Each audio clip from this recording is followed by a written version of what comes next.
Bon, mon cher Michel, Oui, aujourd'hui c'est le 27 janvier oui. et on a terminé la session de doublage de la version italienne de Le Pharaon, Les Sauvages et la Princesse. Mais d'abord, tu peux, tu peux nous raconter quelque chose de toi. Je demande excuse à tout le monde en général parce que pour mon français qui est pas très bien, mais je suis italien en Non, non, premier. mais ton français est très bien. Ne Merci. demande pas hypocritement des excuses. Euh, Si tu veux que je parle de moi, je suis un homme comblé. Je sais ce que je veux, je fais ce que je veux, j'aime ce que je fais. Ouais, Je ne fais que ce que je veux. mais au début, c'était pas comme ça. Au début, c'était Alors, l'enfer. au début, c'était l'enfer. Parle-moi de ton enfer. Ah bon? Et surtout parce que tu as, dans la vie en général, il y a des fois qui pour arriver au paradis, il faut passer pour l'enfer. C'est bizarre, mais c'est Ah comme ça. oui, ah, c'est pour ça. En fait, je suis passé deux fois Ça par, arrive. deux fois par enfer. Mais là, je suis en train de dire des nouveautés que je n'ai jamais dites. Voilà. Le premier enfer, c'est le collège-lycée. Je n'ai pas aimé une seule journée de mes études secondaires. J'ai perdu mon temps. Je devais créer et je faisais des choses qui ne m'intéressaient pas dans un collège. C'était les années 60, hein, ça a changé. Un collège où ce qui C'est intéressait changé, tu parles de l'école. L'école est changée. l'éducation Oui, oui, aujourd'hui. oui. L'éducation Ouais, ouais, aujourd'hui. ouais, ouais. Mais à cette époque, mon collège, une seule chose l'intéressait, c'était la discipline et pas les êtres humains. Et j'étais pas fait pour aller au lycée, j'étais fait pour dessiner, bricoler et faire des films tout seul, mais je n'avais pas les instruments. Hein. Ensuite, deuxième portion de vie perdue, c'est la première partie de ma carrière professionnelle Mhm. où j'étais prêt à me tuer au travail, mais je ne trouvais pas de travail et je n'avais pas les outils pour faire ce que je voulais. C'était encore l'époque d'avant le numérique et tout était trop cher. Donc c'est un très mauvais moment. J'ai un peu perdu ma vie, pas complètement, parce que de loin en loin, j'arrivais à faire un court métrage et Les inventeurs? oui, le premier, c'est Les Trois Inventeurs, euh, et de petits courts-métrages en petits courts-métrages qui avaient des prix dans les festivals. Je, Au fond de ma cour, j'étais renommé, comme dit une chanson de Brassens. Au fond de ma cour, je suis renommé. C'est-à-dire que dans chaque pays, il y avait deux ou trois personnes qui me connaissaient dans le monde entier grâce aux films qui passaient dans les festivals. Oui, mais c'est quelque chose parce qu'il n'y avait pas Internet. Être Il n'y avait pas connu dans le Internet. monde quand il n'y avait pas Internet, c'était Oui, c'était pas quelque mal. Et chose. j'ai Ouais. d'ailleurs été élu président de l'Association internationale du film d'animation, Mhm. ASIFA, et président pendant 6 ans. Et j'aurais pu le rester, mais j'ai dit maintenant je m'arrête. Donc, au fond de ma cour, j'étais renommé. Mais j'étais surtout un chômeur longue durée. Et j'ai beaucoup souffert. Et surtout, je n'ai pas appris mon métier. C'est, j'ai été inactif trop. J'étais jamais tout à fait inactif parce que j'écrivais, je dessinais chez moi, mais c'est en forgeant qu'on devient forgeron et je n'ai pas assez forgé pour être rapidement un très bon réalisateur de films. Mhm. Ensuite, Sam Kirikou descend du ciel et L'idée change de... ma vie. Oui, mais comment t'arrives à Kirikou? Comment ça t'arrive de l'idée de Kirikou? Plusieurs choses. J'étais sûr de mes petits contes en silhouette et je voulais le continuer parce que j'ai beaucoup de contes à raconter. Et un jour, un producteur qui me connaissait, voyant que je m'obstinais à faire ce film, enfin cette série, que je vais continuer, hein, je vais la faire, Ah, m'a dit arrête de perdre ton temps avec la télévision, écris-moi un long métrage. Bon, j'ai pris une plume et je l'ai écrit Kirikou en une semaine. Ça sortait d'où le nom Kirikou? De là. Comme ça, Kirikou. Kirikou. Oui, oui. J'ai inventé quelque chose qui fasse africain, mais qui Ah. n'appartienne à personne. Je veux que des noms originaux. Mhm. Et voilà, Kirikou. Un peu comme notre Tanoué Kamani. Tanoué Kamani, j'ai changé une syllabe, mais ça, c'est pour, Ah, ok. pour précision historique. J'ai un peu changé l'histoire de Tanoué Tamani, donc je n'ai pas gardé le mot Tamani, ouais. je l'ai dit Kamani. Tamani. Ah, Ouais, ok. ouais, ouais. Par précision historique, je n'ai pas fait exactement l'histoire. Elle est très proche, mais c'est pas la même. Mais Dilili, je l'ai inventé. Azur et Asmar, je l'ai inventé. Dilili, c'est joli comme nom. Génan, comment? Dilili, c'est vachement joli comme nom. Oui, mais Ça, je l'ai en inventé. italien, ça donne l'idée de quelque chose de tout petit. Ouais. Et Dilili, elle est Dilili, petite. elle est petite. Oui, oui, c'est bien. Bien trouvé. Ouais. Non è vero, ma è ben trovato. C'est pas vrai en français, mais c'est vrai en italien. Il y a Mais j'aime les bien sons cette expression. donnent une sensation de petit. En tout cas, Bon, alors, je compte. Oui, mais là, on est en train de faire un long métrage. pas de problème. Personne va s'ennuyer. T'inquiète pas. Alors, il faut savoir que quand j'étais petit, j'étais noir. J'allais à l'école communale de la République française. C'était les dernières années de l'Empire colonial français. J'étais à Conakry, en Guinée, et j'ai eu une très belle enfance dans un pays beau, avec des gens beaux, des femmes qui s'habillaient très bien les jours de fête, et des gens bienveillants. Il n'y avait que de la bienveillance, pas de violence. Et je n'étais jamais déraciné parce que l'été, on allait en grandes vacances sur la Côte d'Azur, où il y avait ma famille paternelle. Donc j'avais deux pays à ma disposition. J'étais à l'aise dans les deux, alors que les deux ne se connaissaient pas du tout. Donc ça, c'est une bonne enfance. Et une fois devenu grand, il était normal que je fasse un film africain. C'était partie de ma vie. C'était aussi un petit remerciement à l'Afrique. Alors j'ai lu plein de contes africains, et comme les contes d'autres pays, ils sont très mauvais, ils sont ennuyeux, ils sont mal ficelés.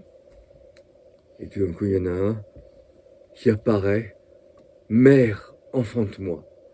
Et là, ma vie a changé. C'est la phrase qui a changé ma vie. Et là, c'est africain. Je n'aurais pas osé faire ça tout seul. Commencer un film pour la famille avec un accouchement à l'écran et montrer le corps sans avoir honte. Quand j'étais petit, les dames étaient torse nu dans la rue, en ville. Les enfants restaient nus assez longtemps, comme ici les petits-enfants à la plage. Et ça, je voulais le transmettre. J'avais conscience d'avoir une chose à transmettre de l'Afrique. On n'a pas honte d'avoir un corps. On a un beau corps en général. On n'a pas honte aussi d'être vieux. Enfin, on peut avoir honte, mais tout le monde sait que la vieillesse existe. Parce que les dames étaient torse nu, quel que soit leur âge. Donc, enfant, j'admirais les jeunes filles avec de très beaux seins, et j'étais un peu effaré, mais je savais que c'était normal, par les seins tombants des vieilles dames. Et j'étais au courant de beaucoup de choses que les petits blancs là-bas ne savaient pas. Et tout ça était très sain. Le conte... C'était de la liberté extrême, on peut dire aussi. Parce non, que liberté naturelle. Liberté Oui. naturelle, il n'y a aucun... Mais Non, mais quand je dis extrême, c'est pas pour dire quelque chose qui est mauvais. Ah non, c'est pour dire que on s'en fiche qu'on n'est pas Oui. très beau, qu'on n'est pas beau, qu'on est... C'est nous. De toute façon, l'Occident a d'abord commencé nu. Les Grecs que nous admirons, ils étaient plutôt nus. Les Jeux Olympiques, tout le monde était tout nu. Et les Latins ensuite ont adopté une partie de cette nudité. Enfin, ça fait partie de notre civilisation, la nudité. Oui. Voilà, c'est venu comme ça. Quand j'ai pris la partie géniale du conte africain, et le reste, je l'ai mis à la poubelle, et j'ai fait autre chose. Et comme ça est né Kéliko. Oui. Après, tu as eu un bon, ce qu'on peut dire en français, un bon succès, c'est correct? Tu peux même dire un grand succès, Un un grand succès succès? mondial. Oui, ok. C'est vrai, c'est Il a vrai, eu un c'est succès mondial. Kékou parle une cinquantaine de langues. Brillant. Parfait, parfait. Et après de ce succès, tu as choisi de parler d'Azur Asmar, je crois. C'était Oui. le deuxième. Je me suis donné une mission. Jusqu'ici, c'était des petites histoires. Des historiettes. Enfin, Kékou, c'est un peu plus qu'une historiette. Enfin, c'était d'abord une histoire. Et là, je me suis donné une mission. Tu vas parler de ici et maintenant, l'animosité ordinaire entre gens différents, et chez les pauvres, les installés, les émigrés, et les chrétiens et les musulmans. Et ça, c'est le quotidien ici. Hmm. Et c'est ça qui me... Une des choses qui me rend malade, c'est une haine un peu larvée entre groupes différents qui ne sont pas tant que ça. C'est les religions du livre, c'est les trois mêmes religions. Voilà, donc je me suis donné comme mission, tu parles de ça. On est différents, mais on peut s'entendre. Et petit à petit, j'ai trouvé des idées, mais c'est une invention totale. Il n'y a que l'oiseau Saïmour que je n'ai pas inventé, il vient des miniatures persanes. Et puis les djinns qui existent dans la mythologie arabe depuis Oui. longtemps. Mais seulement, c'est moi qui les ai dessinés. Maintenant, on sait comment ça fait un djinn, parce qu'on n'avait pas le droit de les dessiner. Moi, je les ai dessinés, maintenant vous savez comment ils sont faits. Mais même dans Azur Asmar, tu as été totalement libre de faire ce que tu voulais? Oui. Ou personne t'a dit... Non, j'ai toujours été libre. Ok. Après, tu as fait d'autres choses et on s'est connus avec Dilili. Dilili, ça arrive d'où l'idée de Dilili? Autre mission que j'ai donnée à Michel Oslo.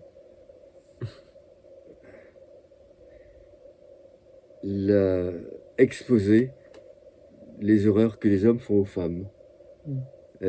Parce que c'est une horreur sur toute la planète. C'est plus grave que les guerres. Il y a plus de personnes qui meurent parce qu'elles sont femmes que de personnes qui meurent parce qu'il y a la guerre. Oui, c'est plus grave que la guerre. Ouais. Et il y en a qui meurent parce qu'elles sont femmes, mais quelquefois, il vaudrait mieux qu'elles meurent plutôt que de rester vivantes, tellement c'est horrible. Et on n'en parle pas, et j'ai voulu en parler. Et c'était la première chose. Un autre aspect, c'est que des gens me disaient, mais tu fais toujours des films qui se passent partout sur la planète, et tu ne pourrais pas faire un film qui se passe dans la ville où tu vis, Paris? Et je dis, oui, c'est intéressant, un jour je le ferai. Mais je me disais, mais ces deux choses sont tellement différentes. Les femmes massacrées, et d'un autre côté, Paris, où il y a aussi des horreurs, mais pas du tout à l'échelle d'autres pays. Et puis ensuite, je me suis aperçu qu'au contraire, ces deux sujets s'aidaient l'un l'autre. Et c'est un choix de civilisation. On choisit la moitié de la population qui piétine l'autre, ou une population où tout le monde cède, pousse, fleurit ensemble. Et ça, c'est l'Occident à partir de 1900. Donc, ça a commencé avant, mais c'est bien palpable et réel à partir de 1900. Et donc, j'ai décidé de mettre Paris. En 1900, oui. Oui, d'abord Paris. Ensuite, je me suis dit, à quelle époque? Et j'ai pris l'époque où les dames portent des robes jusqu'à terre. Et c'est ça qui est beau. Madame, si vous voulez plaire à Noël, hein, des robes jusqu'à terre. Et oui, dans Dilili... C'est une dame qui nous filme. Oui. Et Mais elle est très belle aussi. Merci. dans Delili, il y avait ça qui m'avait étonné au début, parce que tu avais une histoire pleine de couleurs, pleine de fantaisie, pleine de belles atmosphères. Et après, cette partie qui est, je ne sais pas si c'est correct de le dire en français, qui était noire, obscure, Oui. très, comment on peut dire en français, angoissante, Angoissante. angoissante. Bon, non, là, je reviens à Mes robes jusqu'à terre. C'est pour une raison frivole que j'ai choisi 1900.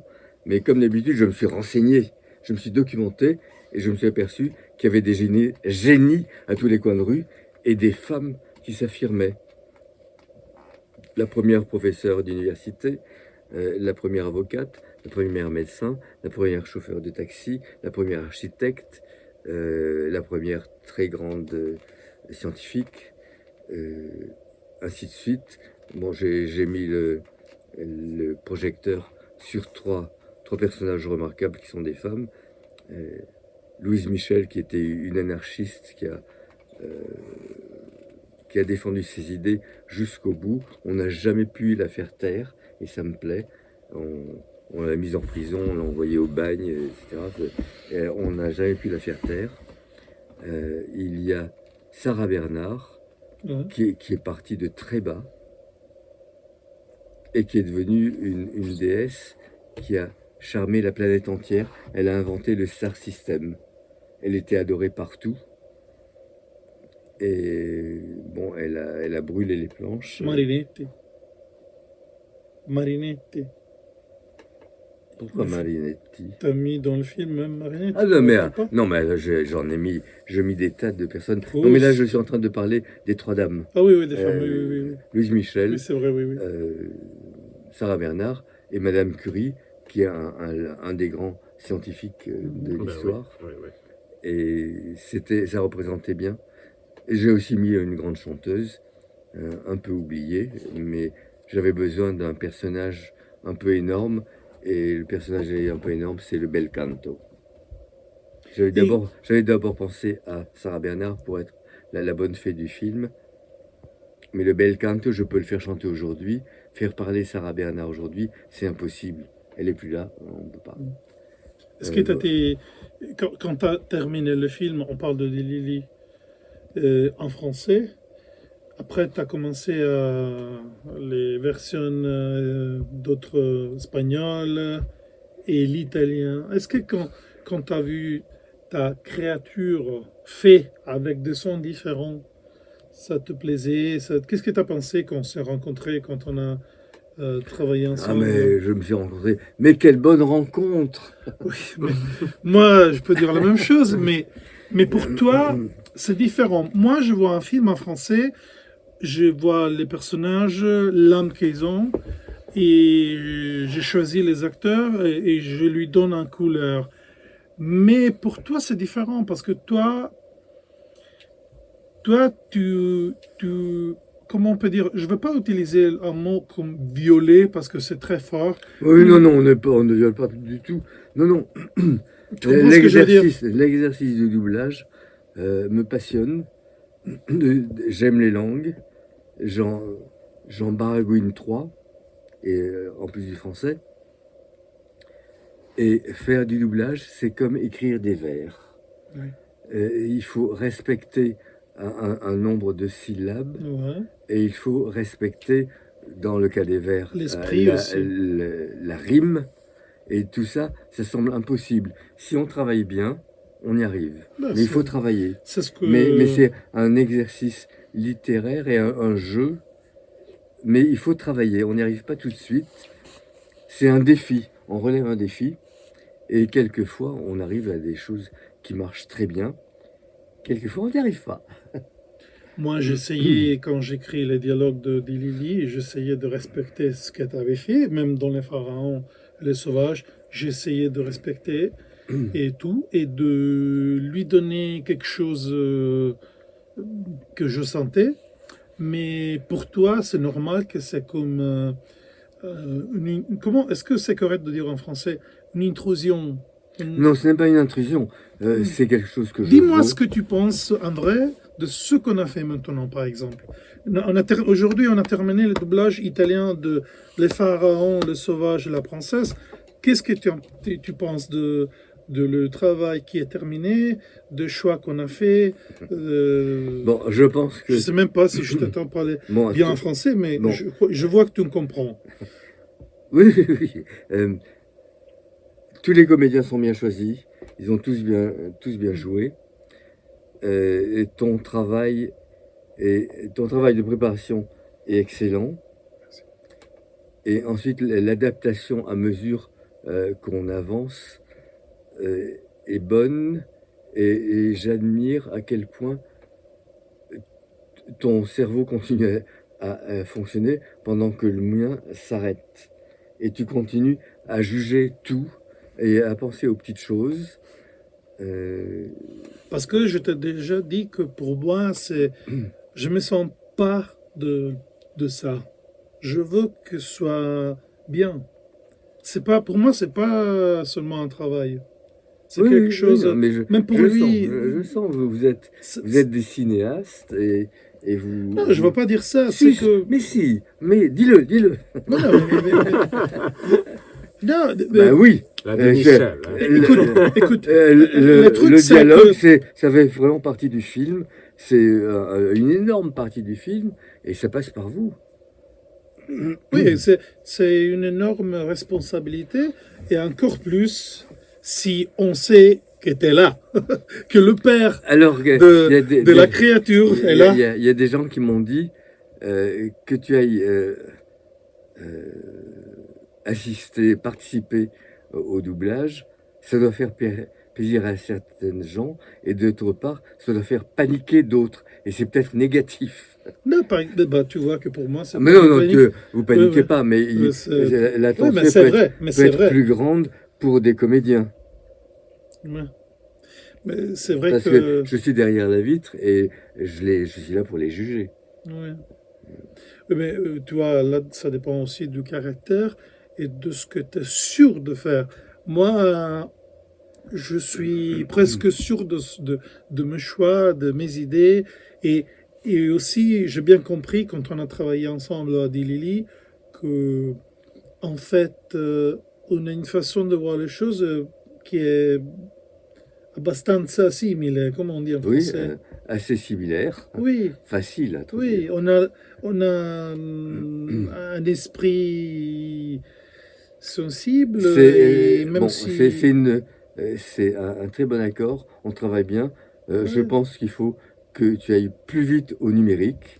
Il y a un espace, bon, mais pour moi c'est un esprit 4e siècle avant Jésus-Christ.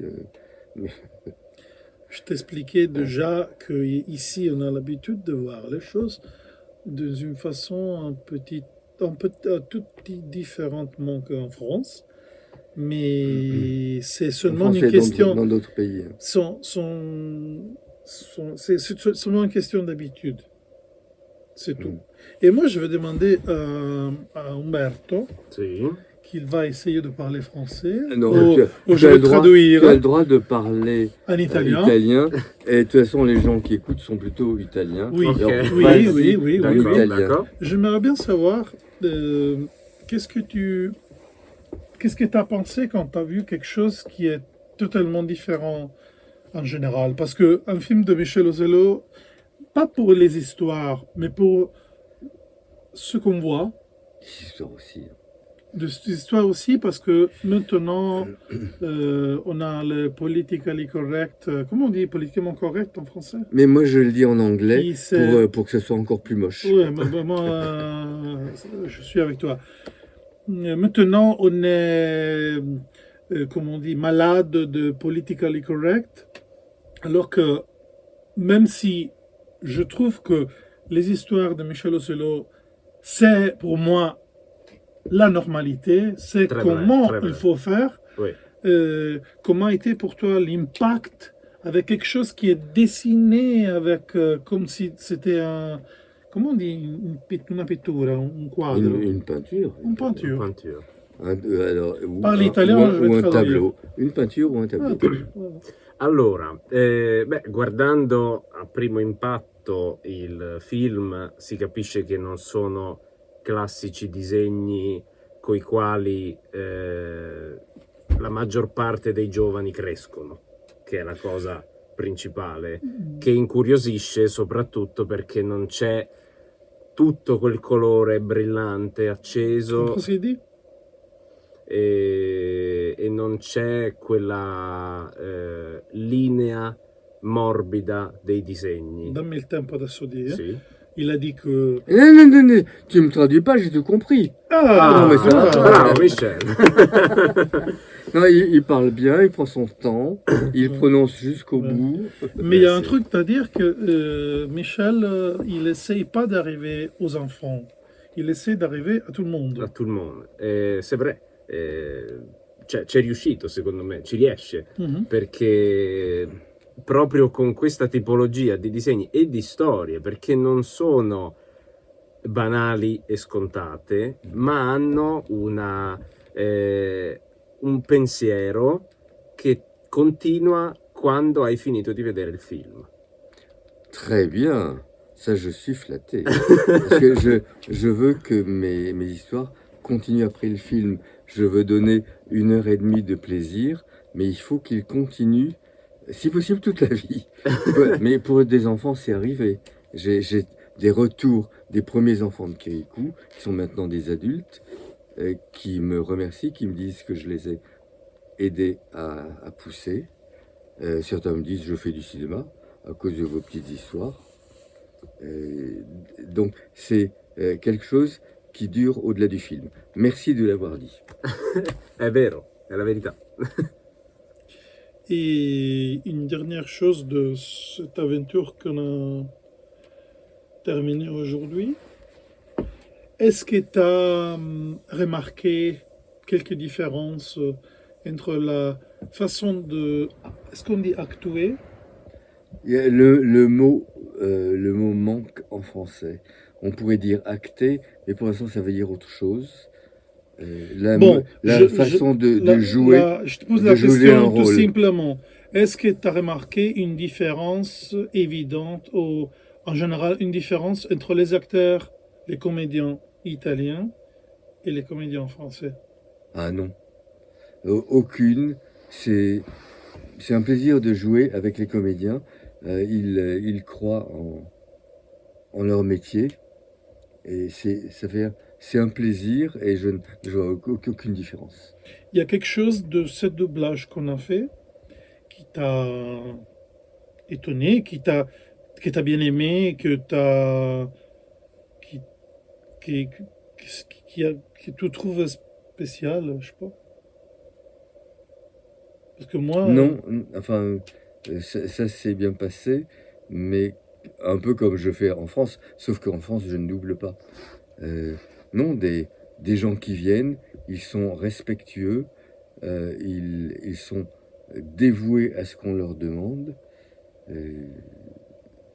mais j'ai l'habitude et cela m'enchante. Et peut-être que je ne me suis pas exprimé bien. Je voulais dire, est-ce qu'il y a quelques personnages du film qu'on a terminé que tu penses, la version italienne me plaît, cet acteur, ce personnage, il est bien sorti. Je sais pas si c'est bien. Bon, dit. mais là, le film, je ne l'ai pas encore vu. Hein, je l'ai vu en petits morceaux. Ok. Donc je ne oui, sais mais, pas, mais- oui, je ne mais- sais pas juger. Oui, mais moi, j'arrive à juger que les prisonniers et l'enfant, c'est une Oui, merveille mais pour moi. la séquence du prisonnier et de l'enfant Euh, est très réussie euh. et va tirer les larmes. Oui. Il faut le dire pour moi. Et je te dis encore un truc. Je crois aussi que la scène, on va pas parler de tout le film, mais la scène de deux personnes qui portent l'enfant dans le bois est bien réussie aussi. Ah oui? Parce que la voix du chasseur, elle est chaude, et la voix du garçon, elle est, comment on dit en français, comment on peut dire, Toute petite. rassicurante. Rassurante, peut-être, on dit en français. Rassurante. Mais là, tu parles de l'enfant qu'on va tuer dans les bois? Oui. Les deux voix qui parlent à l'enfant en italien, c'est oui. la sensation que j'ai eue aujourd'hui, c'est ça. Et ça n'arrive pas souvent dans un doublage, à moi, Ah oui. de- d'avoir des émotions aussi vives. En tout cas, je crois que a été une expérience unique encore. À chaque fois qu'on travaille ensemble, il y a toujours quelque chose de bizarre qui arrive et qui... Ah oui, notre rendez-vous était près des poubelles. Oui, on se voyait tous les jours à la poubelle. Juste, C'est un point juste de à côté. repère très commode. Oui, c'est très commode et très charmant aussi de se voir près de la poubelle. Alors, pour ce doublage, il y avait aussi autre chose. Ça se passait à Rome. Et c'est un charme supplémentaire. Et j'étais avec un gourmet, on mangeait toujours bien. Ah ouais, Ah ouais. très bien. Il est un gourmet. Donc, Mais tu je sais pas- reviendrai. Mais tu sais pas un truc? Lui, il faisait le chef. Il était un Je chef. suis été un chef. C'est vrai? Oui, Tu as été cuisinier? oui, il m'a dit. Ben alors, approuve-le. Mais écoute, Michel, il m'a dit, ça fait un mois, moi je fais un. Est-ce que ça se dit en français, purée? Une purée, Le oui. purée de Une pommes de purée terre. formidable. J'étais en train de parler de purée et il m'a dit, mais moi je fais un purée formidable. Et je lui ai dit, ah, il faut l'essayer. Ah bah Il oui. est venu à la maison et on a fait Un camion de... je sais pas comment on dit en français, une boîte géante de purée et c'était Et formidable. alors, quel est ton secret pour faire une très bonne purée? Mais il faut pas le dire, les gens écoutent. C'est un secret. C'est un secret che se... Mais cette fois, on peut le dire. se- come si dice seguire? Il faut Dis-moi, suivre. Tu dois Suivre. suivre la Suivre. suivre la recette française. Ah oui? Bon. Parce Mais- qu'en Italie, nous cuisons les pommes de terre dans l'eau. Et en France, va à cuire les pommes de terre dans le lait. Dans le lait. Bon, Voilà. pas toujours, pas toujours. On peut aussi les cuire à la vapeur. Comme ça, il n'y a pas d'eau. Oui, ma le vapore n'a pas di sapore, Oui, non oui. so come dire. Non, mais toutes les purées françaises ne sont pas faites avec du lait. Mais, Ah, ok. mais c'est une bonne idée. Mais c'est fantastique. On a parlé de films, de doublage E et di de cucina, purée. e di purée. Et de cuisine. En tout cas, le film ici va sortir le 20 20 di avril, je aprile crois. uscirà al cinema. Oui, Sì. en Italie, et on verra ce qui se passe. Et tu vas peut-être Ah, je veux revenir. Nous moi. attendons revenir en Michel Italie et on le va 20 avril. te- Ah oui, tu me fais la purée, hein? Ah oui, Voilà. bien sûr, purée et amatriciana. è matriciana, va bene. Amatriciana, ça va? Ah oui, oui. Mais tu sais la faire aussi? Oui, Oui. Mais bien sûr, il sait faire tout. Ça me semble plus difficile que la purée. pas trop, pas trop. Ah oui? No, no. Et tagliolini. Et est-ce Tagliolini. que je peux rester à côté de toi pour apprendre? Bien sûr, Michel. Tagliolini elastici? Avec les aragost? Non. No? Comment ça s'appelle le lobster? Eh, Ah, moi, ça me Euh, semble. Langouste, Langouste. je crois. Tagliolini avec langouste. Non. C'est la prochaine C'est pas chose. faire. Oui, oui, pour moi, pas pour vous. Pour moi. Ciao. Merci. Voici les caméramans. Mais caméraman, c'est un mot anglais, il faut le dire en français. Mais c'était pour que les Italiens comprennent. Non, non, non, non, non. Ben, en italien, on dit, Ben, en italien, on dit caméraman aussi. Il n'y a pas un mot en italien. Ben, c'est L'opérateur, macchina da presa. L'operatore. L'operatrice della Oui, macchina. l'opérateur, oui, oui. Operatrice, ecco l'operatrice. Voici l'operatrice.